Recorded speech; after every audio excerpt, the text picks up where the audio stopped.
In this video, we're going to go through slicing 3D model files, and that is to prepare them for printing on a 3D printer. And we have two different forms for this because we've got two different printers and two different ways that we get ready for them. The first is to prepare for the Airwolf HDR, which is our bigger, more complicated printer, and we use an online website called astroprint.com. The second will be for the QuidiPrint X Pro, and we're going to use their software, which is available for free download from their website. And I'll go through downloading that software and installing it on your own PC or Mac. It will not work on a Chromebook. The website, Astroprint, works with a Chromebook or any device.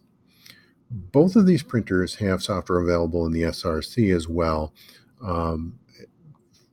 That software is called Simplify 3D, and both of them are available, meaning that that software will work with both printers. You can select either one.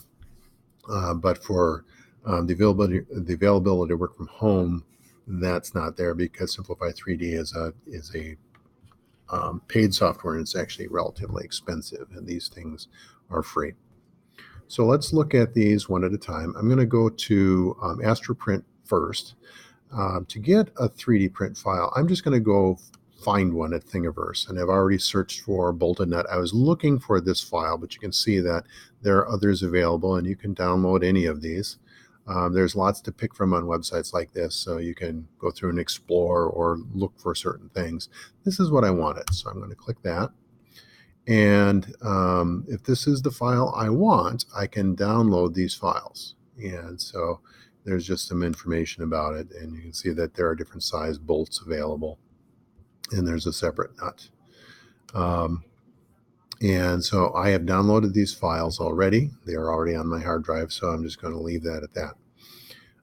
From here, then, I'm going to go to Astroprint, and I'm going to slice this file so that I can print it. Astroprint is free. You can create a free account. It includes web space for you to store your files up to a certain amount. You can store quite a few on there. I've already made an account, so I'm going to sign in. It uses email and password here. So it is not your password from school. You have to make your own. And log in here, and you can see that there's essentially some kind of apps here that you can run. The design uploader is where we're going to bring that up. If I've loaded software files up already and I want to look at them later, I can do that. It also has direct links to things like Thingiverse, monitors, and some other instructions that if you need, you can use those. There are some other things in here like printer profiles. You can add printers in. You would need to do that because you don't have them. I've already got the Airwolf in there, but this is how you would add them. You go up here to New Printer, and you go to the manufacturer. This is for the Airwolf. So I'm going to add that. The model is the HDR, and you can see there are two versions here. One is just plain, and one says 0.35 nozzles. The normal file is for 0.50 nozzles, which is the standard nozzle size. 0.35 is a little smaller, lets it do a little finer detail, but it's slower, and it doesn't always work. So this is the normal one. This is the one you would pick, and you can add it to my printers. I've already got it in there, so I'm not going to do that. Okay, so I'm going to back up here. I'm going to go back to the design uploader, and I've already got these in my downloads. And so here's a list of them, and I say, well, I want to do the 30 millimeter one. There it is. I'm going to open that up, and you'll see it's uploading, and it's going to take me right to that model. I'm going to analyze it to make sure there are problems that can happen with these files, and they need to be checked out to make sure they're printable. I only have one printer, so it's picked that for me. I can add printers from this window as well. Choose a material. ABS is pretty common. Another real common one is PLA. These are the two most common filaments that are used. You can also use nylon, teak lace, and these are sometimes called teak glass, and then some other versions here. ABS with HIPS support. HIPS is a kind of plastic. It's like the plastic that milk jugs are made out of, or ice cream buckets sometimes are made out of that. And so it's a separate kind of plastic that dissolves in a certain kind of solvent that doesn't break down ABS. So you can put the two together in a solution, and the HIPS will dissolve. The ABS doesn't, leaves it in behind. You can print just straight with HIPS. Actually, HIPS prints really, really well. And then you can print ABS with PLA support, and there are more things than that. You can add materials as well. So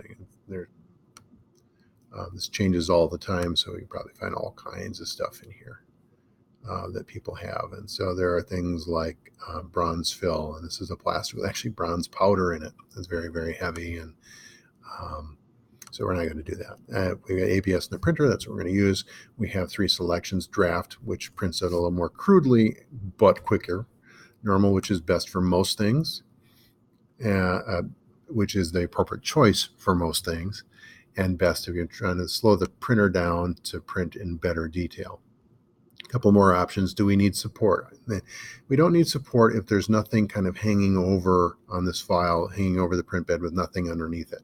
The printer can't print into open air, and so if we had something like a part hanging over with space underneath it, it would print some support plastic underneath it that would break off when it was done. We don't need that. The other options that there is platform adhesion. If you're having trouble with the part falling off the print bed while we're printing, we can print a brim around it. That's an option. It just extends some plastic out that would peel off later that covers a bigger area of the print platform. Or we can actually print a big chunk of plastic across the print platform that this adheres to.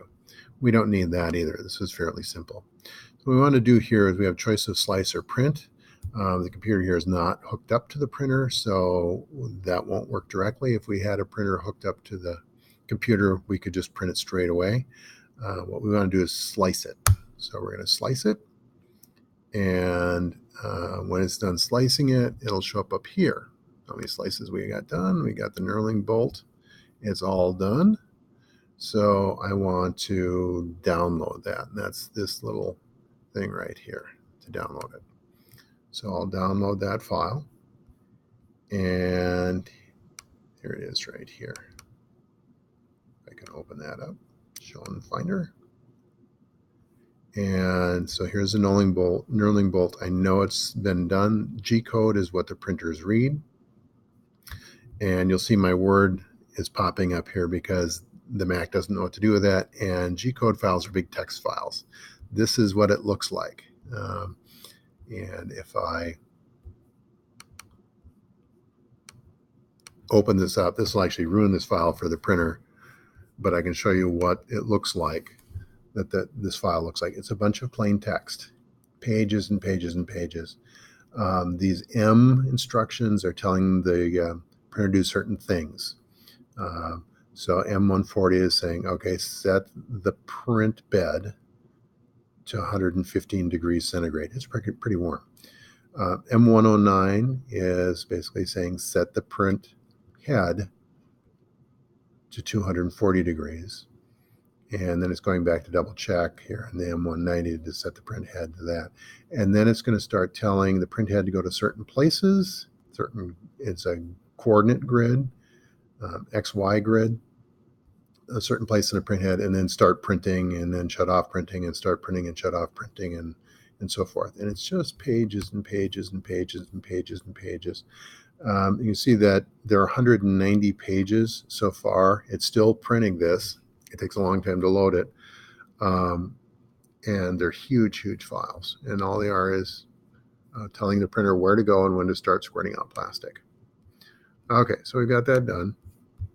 I'll go back here. That part is done. So we can load that file onto a memory stick, take that to the printer, and print it. The X Pro doesn't work with AstroPrint, so we're going to go to a different format there.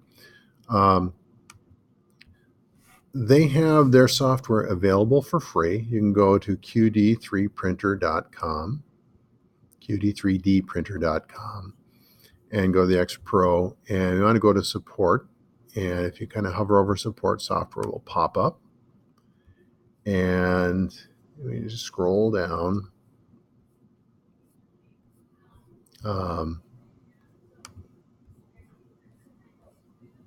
changes in every one. Here we go. The Windows on the very first screen here.